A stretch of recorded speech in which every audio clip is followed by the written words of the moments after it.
It is 7:01, and I am reconvening to open session and calling to order the regular Board of Education meeting for Indian Prairie School District 204 on Monday, January 13th, 2025. Michelle, will you please call the roll? Ms. Gintz. Here. Ms. Fosdick. Here. Mr. Karubas. Here. Mr. Rising.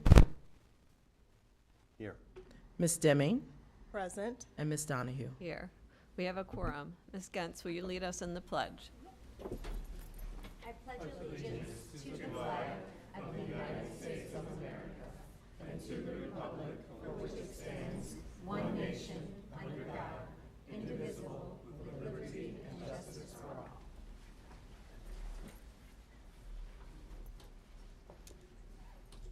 We have our next regular board meeting will be held on Monday, February 3rd. We have one board salute today, Ms. Fosdick. Granger Middle School student achieves rank of Eagle Scout. The board salutes Granger Middle School 8th grade student Alakia Manikam for achieving the rank of Eagle Scout, the highest advancement rank in scouting. For her Eagle Scout project, Alakia painted the front driveway curbs and 3 tables at Nancy Young Elementary School. She joins the ranks of a growing group of female Eagle Scouts. Congratulations to Alakia on achieving the prestigious rank of Eagle Scout.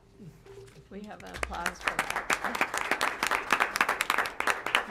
Is she here? Oh, yeah.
What a wonderful accomplishment, yes. All right, next we have our student representative report by Emily Shield from Waubonsie Valley High School.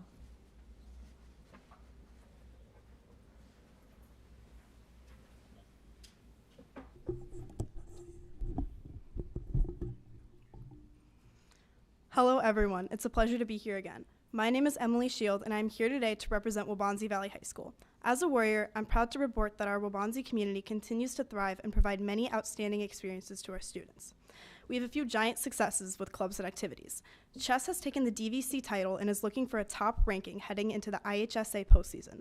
Scholastic Bowl is looking at yet another DVC title with only one more competition to tackle. The Waubonsie Valley speech team has 66 members and this past weekend hosted their biggest tournament ever with 20 visiting schools and over 600 students. They had a record-breaking number of students break finals and took top placements. They move into their postseason in 2 weeks. In terms of athletics, the Waubonsie Valley winter athletic season is over half complete, and the Warriors have seen plenty of success. Girls bowling currently stands in 2nd place in the highly competitive DuPage Valley Conference and just came off their best performance of the season. The girls are looking forward to the DVC position night on January 23rd that will determine the conference championship. Girls gymnastics is in the middle of one of their most successful seasons in recent years. They have high hopes of competing very well at the DVC championships and IHSA meets. Boys swim and dive, boys bowling, wrestling, cheerleading, and dance have all had their individual successes throughout the season and are looking forward to conference and IHSA tournaments where they hope to finish strongly. This Thursday, January 16th, Waubonsie Valley welcomes the entire DuPage Valley Conference to our school, and we will host the conference championships. Our boys and girls varsity basketball teams have had a combined 33-1 overall record this season. This combined record is simply amazing and is the 2nd year in a row that both of our programs have seen this kind of success. Last year, our girls basketball team brought home a 4th place state trophy and are hoping to make some noise in the state tournament again this year. Girls basketball is currently 16-1 overall and undefeated in DVC action. They were York Invite champions over Thanksgiving break and just recently were Wheaton North Falcon Classic champions. Both accomplishments were for the 2nd year in a row. Boys basketball is currently 17-0 overall and undefeated in DVC action. They were Batavia Invite champions over Thanksgiving break and Jacobs Classic champions over winter break, and, like the girls, repeated both accomplishments for the second year in a row. Waubonsie Valley is looking forward to hosting the girls basketball IHSA Regional and the boys basketball IHSA Regional and hope to ignite a long IHSA tournament run. Go Warriors! Regarding our academics, in February we will be hosting our Indian Prairie Scholar Ceremony, where over 300 seniors will be recognized for a cumulative 3.6 or greater GPA. We will also be inducting Warriors into our Distinguished Alumni Hall of Fame. Brian Nelson, a 1999 graduate, an actor and producer in LA, and regular on shows like Chicago Fire. And Jake Elster, a 2000 graduate and co-founder/co-owner of Crop to Cup, a coffee importing business that focuses on sustainable practices and developing small family farms in developing nations such as Uganda. On Wednesday of this week, we will welcome 635 incoming freshmen, the class of 2029.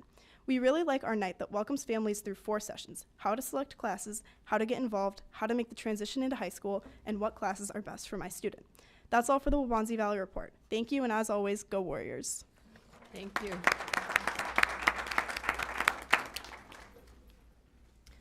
Next, we have our school spotlight, and today it's Graham Elementary, and it will be presented by Rachel Witkowski, Michelle Shiles, Aya Fishul, Maria Schweigler, and Liam Walls. Wow, welcome.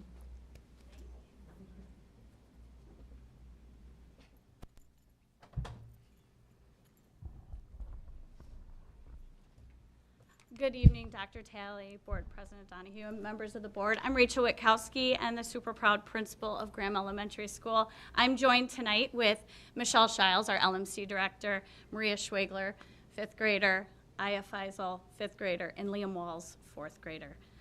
We are very excited to present to you our Library Advisory Board. The definition of LMC Advisory Board is it's a library service organization open to 4th and 5th grade students. They volunteer during recess 2 to 3 times a month. Lena in 4th grade thinks that we are a community that works together to make the library a better place. The history of the Library Advisory Board is that it was started as a way to increase student voice at Graham School. Our first year was 2019. Every year we've done it. Looks a little different depending on the students' interests and what they want to do to help support our library and Graham School. Goals. I'm part of the LMC is my most favorite place in the whole school. It has so much to offer, not just for students, but for teachers as well. Personally, I love reading. But I understand that some people may not share this love of books as I do. This motivates me to showcase the amazing things our library has to offer. We host fun events to encourage reading and exploration. Here's a quote from my friend Maria here explaining some more of the goals we do. She says, I'm a part of the amazing group called the LMC Advisory Board. One of our goals is to make the library a more fun and safe place for all students. Some additional goals we do are we help younger students, we support library programs, make decisions about the library, and increase our voice. Tasks and roles. I think that we help people enjoy the library by setting up special events like Camp Day, Beach Day, and the book fair. We help make the library a better place by making decisions and shelving books.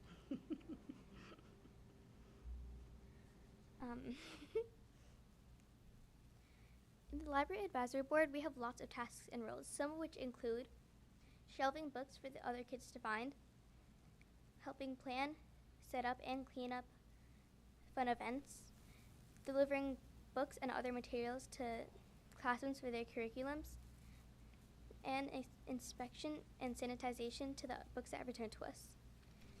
Here's a quote from my friend Maeve explaining some more of the tasks and roles we do. She says, in the Library Advisory Board, we do lots of fun stuff, such as we help prep and clean up events, we help the kindergartners with the book fair preview, we shelve the books onto the shelves for students, we brainstorm the Blue Student Party theme, and much more. Tasks and roles. We help make the library a better place. We help by decorating the library and helping the younger children with navigating books. We also make cards for the guests for Read for the Record. In conclusion, we love our library and always take any opportunity to make it better by Sri Mai 4th grade. Impact. We make sure we work together and be cooperative.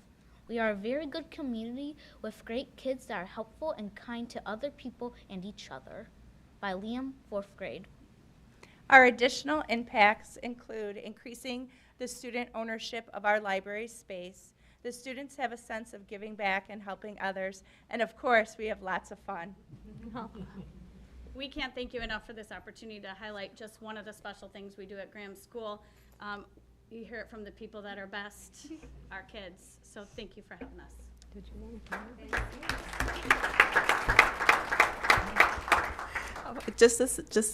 We just wanted to, it just struck me, and I shared with board members how literacy is such the foundation of everything that you guys will do forever and ever. And thank you for being so committed in helping build that love of literacy throughout the school. It's so important. So thank you so much. Yeah, we absolutely love hearing these highlights, and every school has a unique story to tell, and we especially appreciate hearing from the students too. It's amazing to hear, especially elementary students come and present. You guys did a great job, so thank you so much for highlighting this great effort in your school. I'll just add, 3 years running now with regards to the annual Let's Read as many books as we can. Yep, read for the record, yeah. Read for the record. And every time I leave, I'm given some beautiful thank you cards from the students who are part of the advisory board. And just the personal, as a 4th grader, I can remember working in the library at recess time shelving books. It's a great thing to do, especially if you love books. So.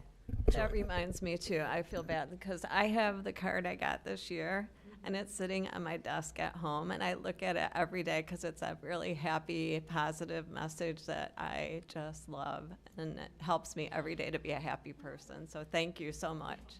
Awesome. Thank you.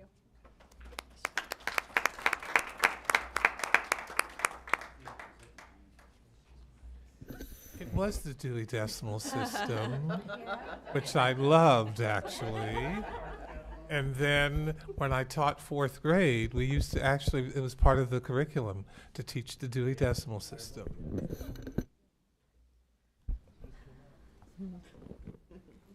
Okay, it is now time for public comment, and 60 minutes is allowed for public comment. Each person is limited to 3 minutes.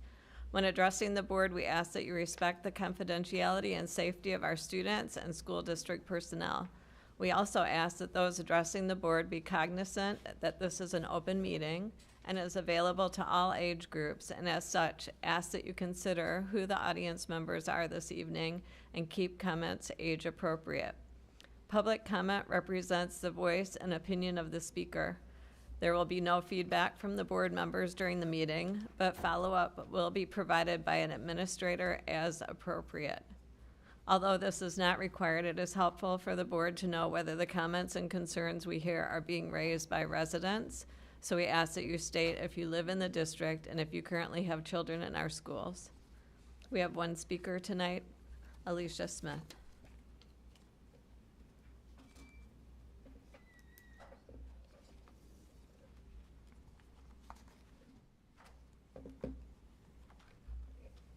Hi, my name is Alicia Smith. I am a graduate of Gregory Middle School, Waubonsie Valley High School.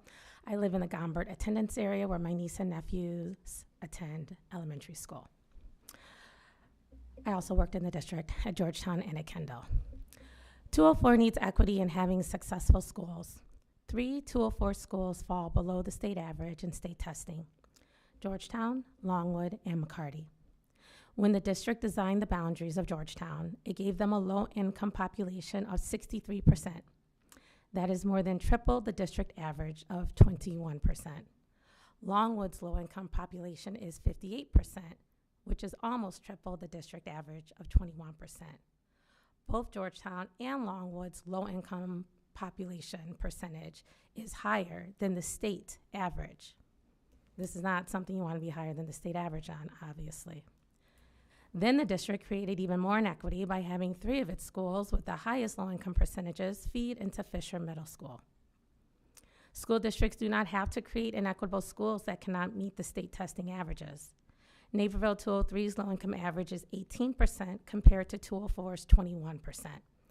Naperville 203 does not have a single school with a low-income average that is more than double the district average, let alone triple. As a result, every single school in Naperville 203 is well above the state average in state testing. A 2016 study found that in almost all major cities, Black and brown students are much more likely to attend schools where most of their peers are considered poor or low income. Researchers have found that the single most powerful predictor of racial gaps in educational achievement is the extent to which students attend schools surrounded by other low-income students. We should not be surprised at the racial gaps in the district or at Fisher Middle School when Black and brown students are in schools with high low-income percentages. The time is now to fix systemic inequities in our educational system. The needs and rights of children cannot wait. For a kindergartner at Georgetown, McCarty, or Longwood, how many years of the same trend line? If this school board administration are committed to equity, this segregation by income needs to be fixed.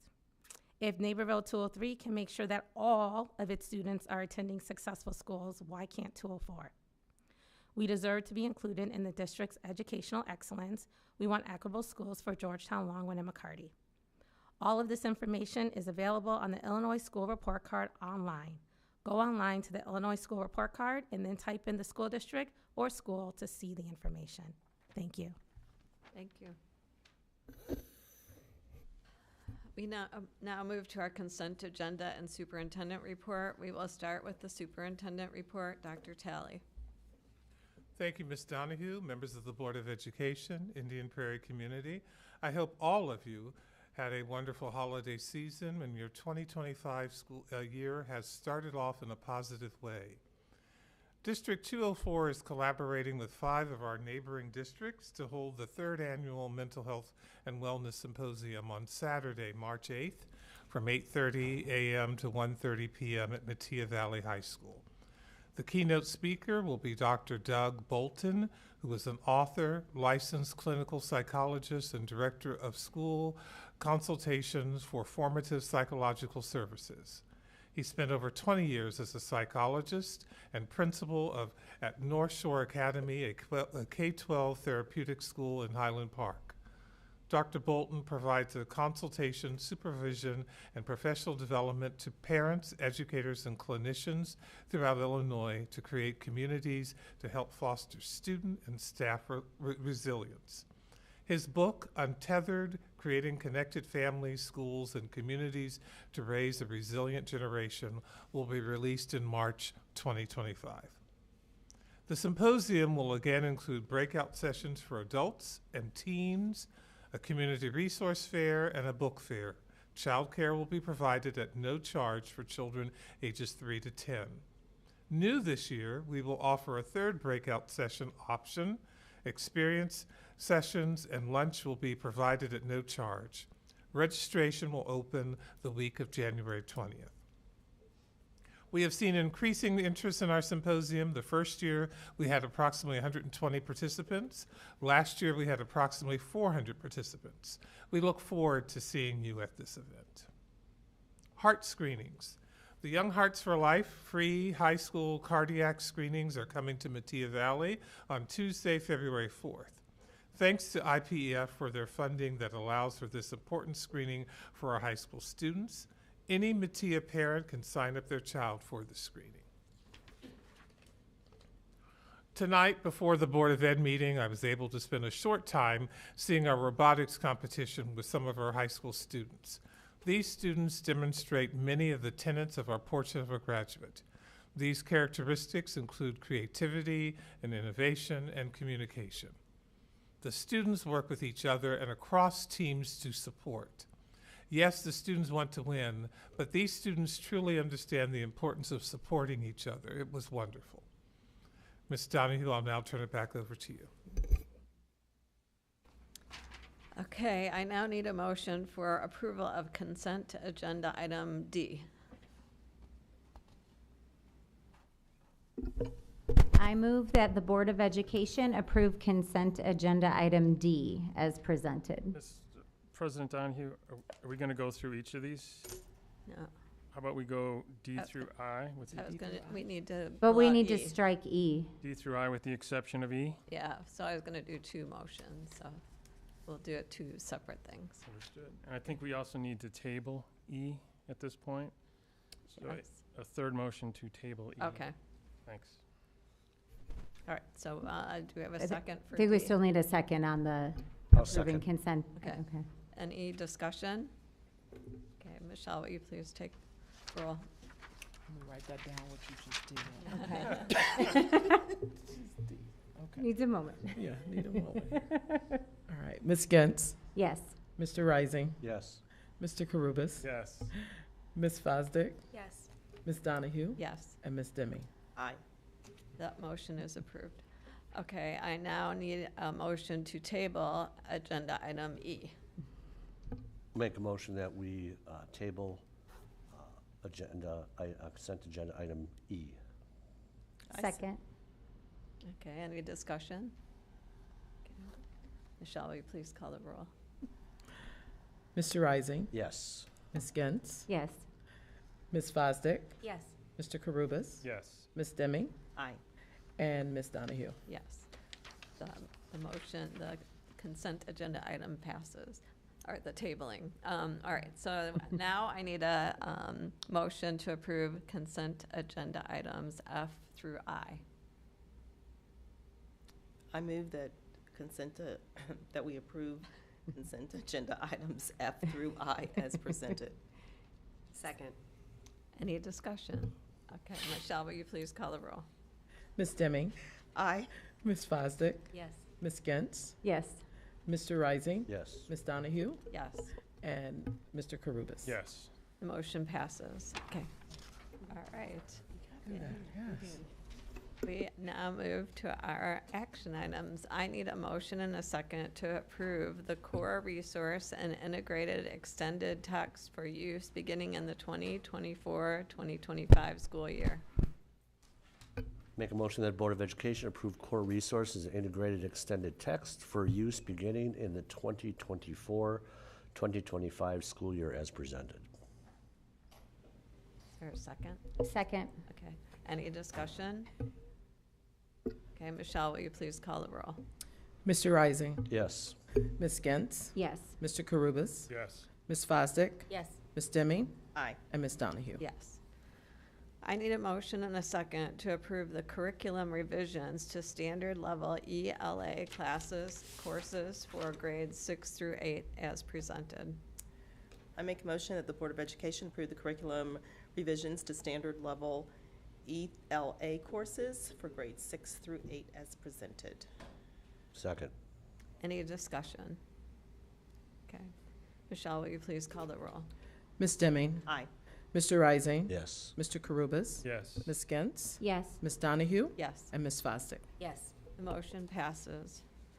We now will have a presentation from Matt Shipley regarding the 2024-2025 amended budget presentation. All right. Good evening, members of the Board of Education. I am here this evening recommending that the Board of Education pursue approving an amended budget for the 2024-2025 school year. Tonight's presentation is in line with Board Policy 4.10, Strategic Plan Priority Number 4, and it is consistent with the Illinois School Code regarding budgeting and passing amended budgets.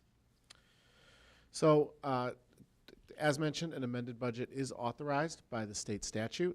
The state statute includes some conditions where it is explicitly required and also allows boards and administrations to use their own discretion in passing an amended budget when they deem it appropriate. The process for passing an amended budget is the same as passing an original budget. That includes tonight's discussion item, a mandatory 30-day posting period where the budget is available for public inspection, and that would follow then a public hearing prior to a board meeting before the board can officially adopt the amended budget. We are recommending an amended budget this evening to provide additional transparency and accountability after our successful referendum. We're making this recommendation as administration so that we can demonstrate the referendum's impact on the current year budget and as a result, we're asking for the amendment. So if you recall, when we passed the original budget back in August, the referendum was not yet approved by our voters. It was still being discussed in the community, and as a result, we did not include any impact of that referendum in the original budget. With that said, as you know, our referendum was a capital referendum, and so the only amendments that are being recommended this evening are to our non-operating funds. So tonight's agenda, just want to briefly cover with the board our 24-25 budget priorities and our 24-25 operating budget. Again, there's been no changes, but to ensure that this budget can, and this presentation can stand on its own, just want to go back and refresh the board and refresh our public on those budget priorities and on that operating budget. We then will look at the non-operating budget and the impact of the successful referendum. I think my hope this evening is to take some information we shared throughout the fall as we were considering the referendum and really see how that integrates into the annual budget process we'll have going forward. And then with that said, I will be available to discuss the next steps and any questions. So again, in July and August, when we initially presented and approved our 24-25 operating budget, we had identified 4 key budget priorities that went into preparing that budget. The first was that we wanted the budget to be balanced, sustainable, and transparent to the public. And so we do believe, again, passing an amended budget after a successful referendum is consistent with that goal. The second priority we had was to minimize the impact of our expiring federal ESSER funds.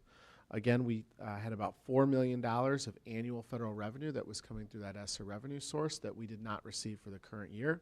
And we did have some pretty significant discussions during the budget process about how we had adjusted to that revenue reduction. We talked about investing in student-specific reports and really rebalancing our staffing to support the students that are currently in our buildings. That included adding core teachers at the middle school level, increasing our certified nursing assistants in our schools, and then continuing our professional development priorities around our MTSS initiative.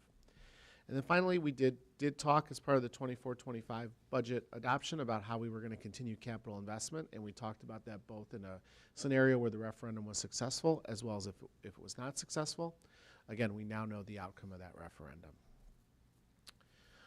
So this is our 25 operating budget. Again, there is no changes from what was presented over the summer. I will point out it is a balanced budget across all 6 operating funds, projecting a surplus of about $221,000. I'll also point out at the far bottom right is the fund balance as a percentage of revenues. We estimate we will end the year with a fund balance compared to revenues of about 39%.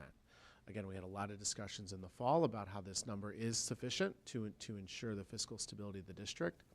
It's above the 25% recommended by the State Board of Education and required to obtain recognition status. However, it's not at a number that is so high that we feel we can really recommend a spend down plan or deficit spending or anything to that line of thinking. So part of our work now that the referendum is successful is to really think how we can maximize that fund balance and continue to use it and protect it, but also use it in a way that maximizes our operating funds. And as we start talking about the 25-26 budget next month, that will be one of the discussion items for us. Again, no changes since we saw this in the summer, but our property taxes continue to grow as the most significant source of funding for our district. So property taxes now represent 78% of total revenues the district receives. State funding, on the other hand, is declining slightly, with total state funding representing only 13% of total revenues. Again, we spend a lot of time sometimes talking about federal initiatives and federal priorities and different federal grants. Federal revenue only represents 3% of total revenues for the district. We did present this in the summer and also kind of revisited it last month when we passed our tax levy for the 2024 tax levy year, which corresponds to the 2025 calendar year. But we do have some good news here that our current property tax rate is the lowest it's been in over 10 years. We did keep the prior year levy below the rate of inflation. That relates to the PTEL cap that keeps the limit on how much we can increase our operating revenue each year. We did talk again in the summer. At that point, we knew what that 2024 levy amount would be, and that does represent about a 3.4% increase for current taxpayers for the next calendar year. And again, our approved referendum did not increase the tax rate. It kept the tax rate tied to bond and interest consistent for the foreseeable future. Again, with our amended budget this evening, we are not changing any expenditures. So this does reflect no changes since the summer. I will say we have evaluated our performance year to date on our operating expenditures and do believe that we're performing in line with the budget. And again, we'll have more discussions with that next month when we start looking at the forecast for fiscal year 2026 and on. That's really because when we do budget, we do a thorough review of all our union agreements, our significant contracts, all obligations and priorities of the district to ensure they're all accurately incorporated in our budget. We did talk in the summer that we continue to see significant increases in health insurance and transportation expense. Again, we did include that in the budget, but we are seeing those significant increases now become reality 6 months into the fiscal year.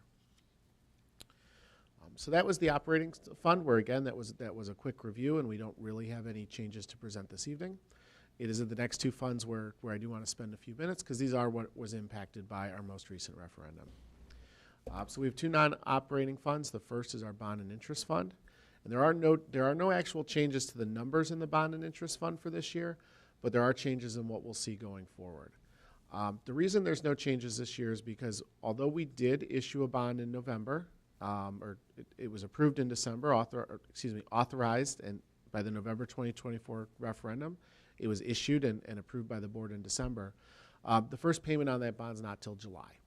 And so if we had structured it so that that payment was a little earlier, we would potentially be looking at an amendment to this budget. However, that payment will actually fall in the next fiscal year. But with that said, we have issued a bond that will be repaid going forward. That was a very successful issue. We issued that at an interest rate of 2.92%. So again, very competitive interest rate, speaks to the high bond rating of the district and just the confidence the bond market has in our district. Again, we will be planning on issuing a bond in July of 2025. Again, that will not impact this year's budget, but will impact next year's budget. We showed this in October when we talked about the potential financings associated with the referendum. Again, this will likely change slightly as we evaluate our needs and the market conditions. But these are the repayments that will now be made out of the bond and interest fund going forward for the next 20 plus years, really. And you can see we do structure or plan to have partial payments of every bond being made over the next several years. You can see the gray is kind of the bonds that have already existed for the district, or the existing debt service levies that we were trying to replace as part of our successful referendum. And you can now see how those next bond issues will be kind of incorporated into that levy each year. And again, these will all be paid out of that bond and interest fund. So even though there's no changes this year, we've significantly changed the trajectory of that fund going forward. So just moving on to the second and our final non-operating fund, which is our capital projects fund. This is where we are showing some significant differences from what we presented in the summer. Just getting to it, the budgeted expenditures for this current year is now up to $26 million. When we presented in the summer, we had shown a budget of $13 million, so we are expecting to double the amount of work that we had originally planned for this fiscal year.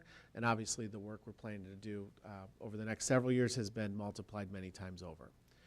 I will just pointing out, if you look at the fund and really talk about also why we needed a referendum in the first place. If you look at the estimated beginning fund balance and that local sources, again, you can see that we don't have significant capital to begin with, either as a recurring revenue source or in that beginning fund balance, and that's what really necessitated the referendum. So in addition to the expenditure increasing here, again, going from 13 to 26 million, we're now showing a bond issuances revenue item of just short of 15 million. So when we issue the bonds, the revenue that generates, the funding that generates gets deposited in the capital projects fund. And again, that'll occur for every bond issue. So the source goes in the capital projects fund, the repayment comes out of the bond and interest fund. And I will point out, included in that capital projects number, that 26 million, is 7 million of work we've already completed in July and August. So we are talking about budgeting for about 19 million to be completed this spring and into June. And so really, really excited to get that work started. I know we've updated the board a little bit on that progress already. I will say we are moving fast and on progress. We had a bid opening this morning that we're still reviewing a little bit, but I could say it's been very favorable and been on schedule so far.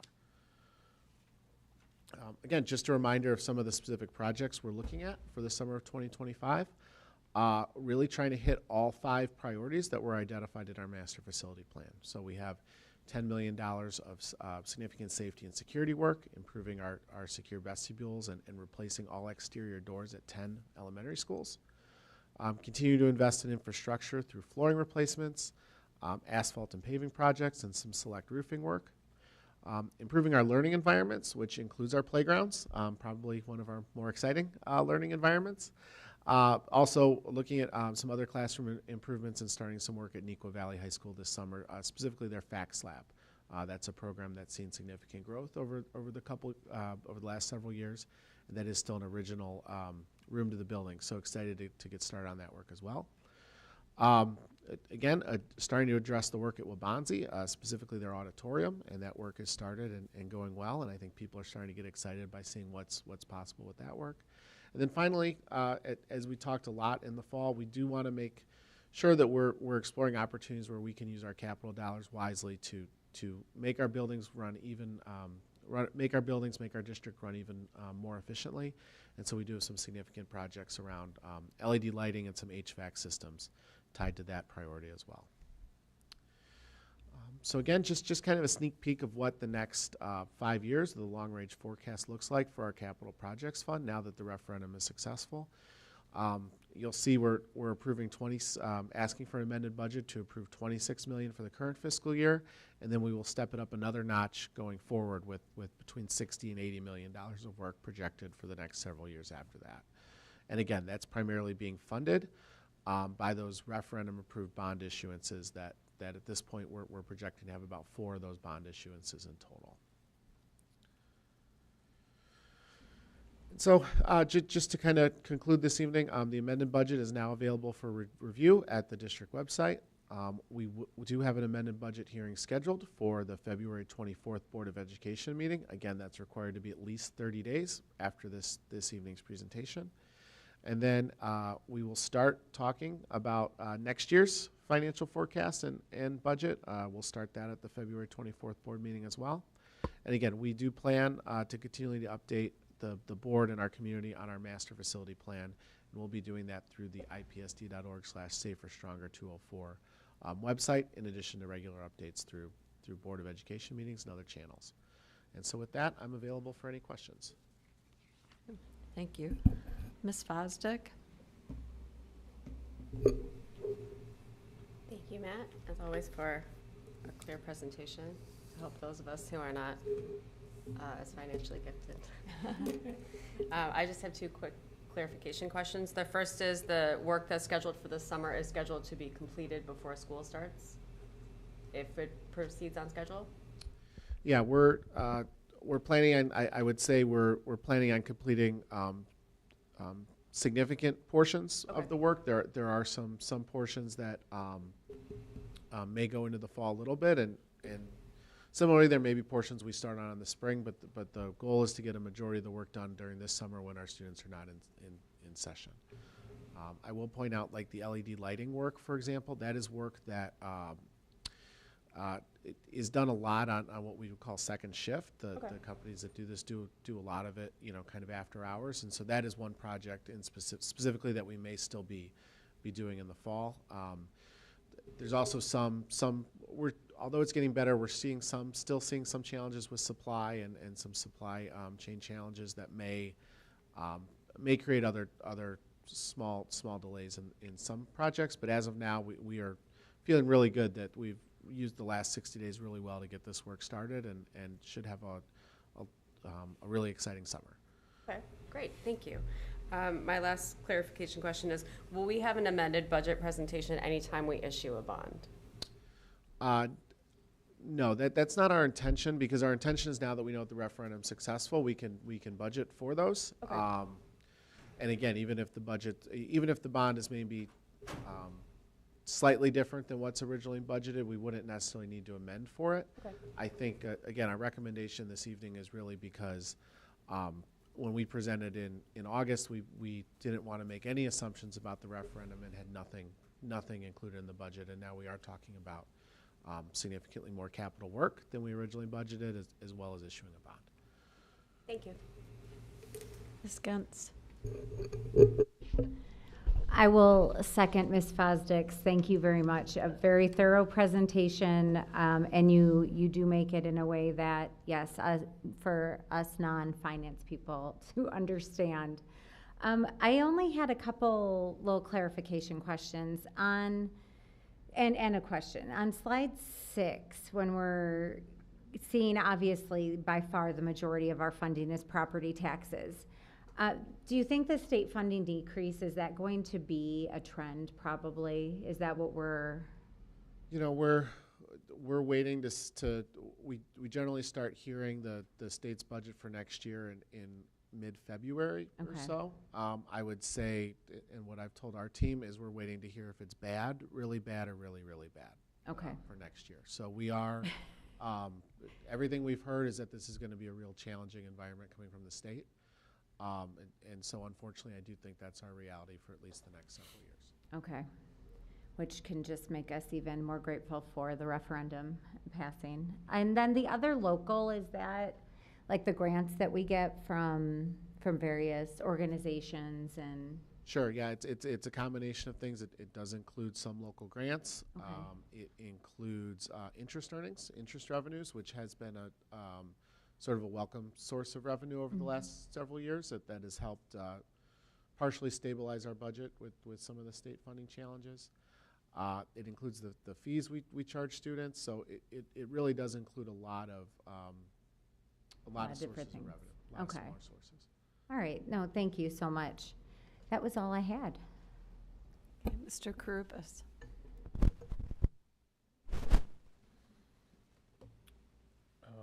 Two points. In the board material, we've attached a 3-page spreadsheet, which is got a bunch of lines and columns on it.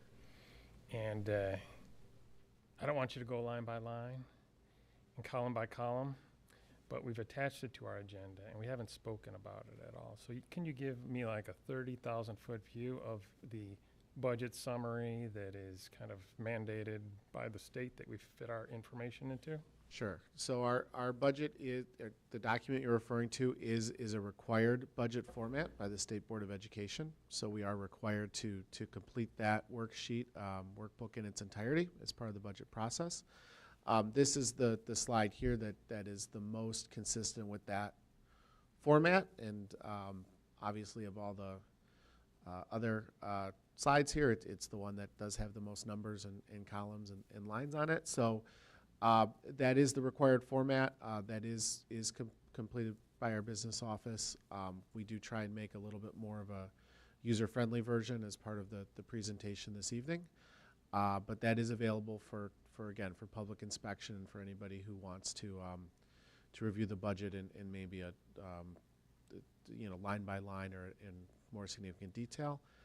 There's also several required supplementary schedules in there that the state requires, and again, those are available for public transparency and available for review by any member of the public.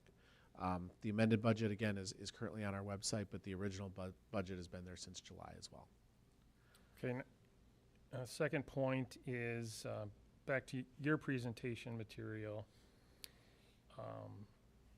We use kind of capital a lot here. And we use capital investments, capital projects, capital outlays. And we see capital used in the operating side and the non-operating side. So on page 5, we talk about capital outlay for operating, and then we talk about capital projects and non-operating for on page 11. Can you kind of explain that to me? Sure. So generally, when we are talking about capital or capital outlay, and again, capital outlay, capital expenditures, capital investments, kind of all synonyms, but we are talking about large purchases for the district that are designed to have a multi-year, really a many years of positive impact for the district. The primary source of those capital expenditures are building related, so building improvements, and again, that's what we summarized on slide 11, and is the work we want to get done this summer on our buildings. But there are some other capital items that potentially come out of operating. Those could be larger technology purchases, some purchases associated with our transportation. So when we, for example, did a refresh of all our activity buses, those were considered capital purchases that came out of transportation. Going forward, we'll see I would say the overwhelming majority of the capital work coming out of the non-operating funds and being associated with our buildings. But we do still have some smaller initiatives or smaller priorities that do come out of the operating from time to time that qualify as capital. Thank you. Ms. Deming?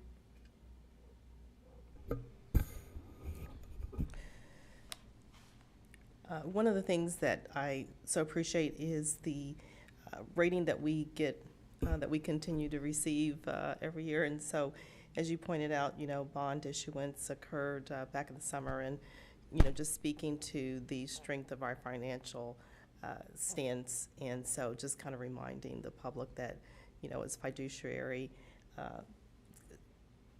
concerns for everyone, that we appreciate the job that continues to be done in the financial arena.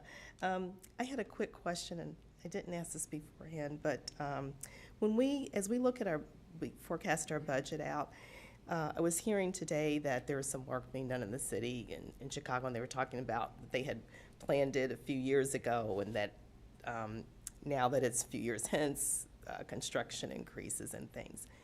Do we somehow in our forecast have that type of forward thinking or ability in there at all? It's a great question. It's something that definitely was part of our master facility plan. We have built in, as part of those budgets, cost contingencies, cost inflation or increases. So, we tried our best during as we talked about the master facility plan, we were kind of always talking in sort of current dollars, just to be clear and not kind of confuse it.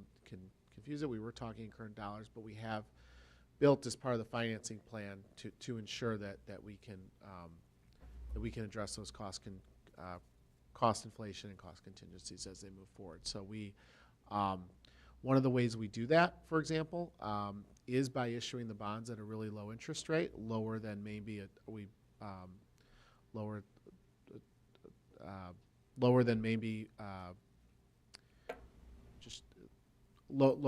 we originally budget, and then that creates some of that savings. It also creates the ability to earn interest on the bonds, and so one of our strategies is to plan out, and part of the reason we did the bond issuance in December, if you remember, was to try and get that money exempt from some of the federal arbitrage requirements. That allows us to invest the money at a higher interest rate and use some of that interest earnings to kind of provide the buffer for some of those costs, for some of those contingencies as well. So that all works its way into its strategy about when we issue the bonds, how we structure them, how we issue them is to partially create some of those premiums and those investment earnings that can also be used to provide that additional cushion against the unknown, which, given the size of our projects, I'm sure we will have some of those surprises come up. And let me correct myself. I don't want anyone to think that we were issuing bonds before we knew what was going to happen. I somehow said the summer. I was trying to say December. and I said this summer, so let me make that correction. They're all blending together for me too, so Thank you. Mr. Rising. If you go to slide 10, I know we've talked about this before the referendum and after it with PMA, but I just wanted to bring this up again because I think it's important, and correct me if I misspeak, please, but there's essentially the 4 color codes that you see here, blue, green, purple, orange, are the 4 separate bond issuances. And really, the reason why we have to do that and want to do that, but we have to do that because when you issue a bond for any type of work, so if we issued the big bond for everything, you have to spend the money within a certain amount of years. So that's the have to. The want to is because it was my understanding when you talked, and for our community, is that when we break them up like that, we actually save on the interest too when we break it up into 4 separate issuances instead of one big issuance for the bonds, correct? Yeah, there's a lot of considerations that go into the structure, and the wants and the have tos is kind of a good way of thinking about it. So yes, we once you issue the bond, there's a relatively short period you have to spend it, so that's a reality. We'd like to get the work done as soon as possible, but there are realities to how much work we can reasonably do in a summer, and so that is one reason why the work's a little spread out. You're correct, that also saves on interest costs because we're not issuing the bonds and then potentially having to start make repayments, make interest payments before we've even seen the benefit of it. So again, there's economic realities, there's IRS regulations, and there are SEC regulations that all sort of play together and really all, it's a balancing act between those sort of 3 realities as far as what the ideal structure is. Okay. But that is why, in working with PMA, we recommended the structure, and again, this will likely change slightly, but this is the structure that we recommended, which is 4 issuances, a smaller issue that's already been completed to sort of provide that initial seed money to get some of the work started this spring and early summer, and then 3 larger issues kind of spaced out over the next several years. So essentially it's just transparency, so the community can see, okay, this is the ballpark timeline of we plan to issue that, and then how it's paid off for the next however many years after that. Okay. Yeah. Slide 12. And this was something that prior to the meeting, one of the questions that the board member asked and you replied to, I believe it was Ms. Fostick. So the safety and security, the first one, the secure vestibules, kind of going back to the last slide, because we can't do all the work at once because we have to do this over multiple summers. I just want to make sure we're setting expectations too, and we've put a timeline, and if you went to those community forum events, there was a timeline of when the work is going to be done. But correct me if I'm wrong, the secure vestibules for next summer, that's about 10 of our elementary schools, and then hopefully the next year then we'll do the other 10 to 12, and then start to do the middle school and high school at that. So this is over. So in other words, I guess what I'm asking you is, everybody's not going to see every single school with the secure vestibule next summer. We're doing it in phases as well, correct? Yeah, that's correct. And again, it's there's realities about the amount of work we can complete in a summer, especially with the not knowing that the referendum was successful until early November. There was some limits on how much and how quickly we could get that work started. So it is still the highest priority, safety and security, but the reality is it will take a couple summers to phase in all our buildings. The 10 that we're doing this summer are our 10 elementary schools where, based on our initial assessment and based on working with our architecture team, we felt it was it was work that could be done on relatively short order and done over the summer. The remaining buildings include some elementary schools where there's some additional work and expansion that needs to be done. And that's why realistically we didn't think we could do that in one summer. It includes several of our middle schools where we are going to have to look at relocating the main office and really sort of redesigning the whole first kind of corridor of the building. If those are like the model of buildings that like a Scullin, Granger, Still, and Kronar. So those are going to be more significant work, and like I said, realistically, you know, from the referendum being successful in November to trying to get the work done in the summer was just not a feasible timeline. Okay, thanks. Okay, thank you. I want to go back to slide 5. I thought it was funny because I was staring at this slide when Mr. Krubis brought up capital. I'm like, there's big capital letters here. I thought that's where you were going. I'm like, no, he's talking about capital funding. I think it's important to continue to show our operating budget to the community, and the no changes is important for everyone to realize, because I think often now we're known for our $420 million referendum, like woo-woo is great, and it's going to support all of our buildings, but it's funding that has to go towards the buildings. And we have also a large staff and other expenses in the district that we cover through our operating budget. And we are still 85% funded at the state level for our operating expense, correct? That's correct. Right, yes. so the 420 didn't change that message that we've been giving out to the community for years. So it's like we're incredibly thankful and grateful that referendum passed, and we needed it to pass, but we still are in the same situation on the operating side. So I also thought it was important on slide 7, down at the bottom, to keep repeating that message about the last bullet item, that the referendum did not increase the tax rate, because I think you still see a little bit of that kind of discussion going on. So it's very clear that those were two separate things, and that we are using that referendum money with no increase over what we were paying in the past when we had already had bonds taken out for our Mattia and other buildings in the district, correct? Yes, that's correct. Yeah. So thank you for the work. I know that this is, it seems simple when you're standing back and looking at it, like I have all this money now, I can like do all this stuff, but it's a huge project management and financial management puzzle that you need to fit all the pieces together. And we greatly appreciate the thoughtfulness and the expertise that people are bringing to the table to make sure that this is done in the most efficient way for us, both financially and from a work perspective. So yeah, no, thank you. I mean, that's definitely our intention, and so we're and I will thank the board for giving us the for giving us the guidance and the trust and the making sure that we can do that too. So yeah, it's going to be a busy. It's going to be a busy couple years here, but we are excited to get going. And again, it's been a busy couple months, and